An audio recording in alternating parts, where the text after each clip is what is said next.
Des policiers qui ont évacué plus de 6000 personnes avec les gendarmes de l'autre côté, effectivement sur l'autre feu, mais également des élus locaux, des services de l'État.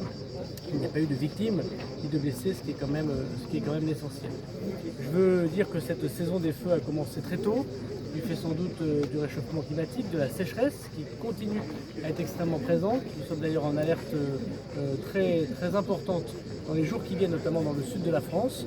Et nous avons déjà plus de 15 000 hectares de brûlés depuis le début de l'année, alors qu'on était à moins de 1000 hectares à la même date l'année dernière. Je veux redire à chacune et à chacun des concitoyens qui nous écoutent, et pendant cette période de vacances particulièrement, que 9 feux sur 10 sont d'origine humaine. Soit involontaire, quand on éteint pas sa cigarette, lorsqu'on laisse tourner sa voiture, lorsqu'on a évidemment des comportements type barbecue sauvage, mais aussi par des pyromanes. Et je veux rappeler ici que la loi condamne extrêmement fortement ceux qui mettent le feu à des forêts et qui parfois engendrent la mort.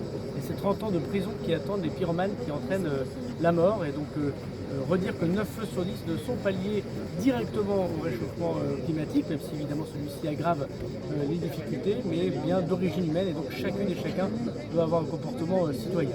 Cette nuit, et malheureusement dans les heures, peut-être les jours qui viennent, les pompiers vont continuer à travailler très courageusement et tous les moyens de l'État seront mis à disposition de la Gironde pour pouvoir faire éteindre le plus rapidement ces feux.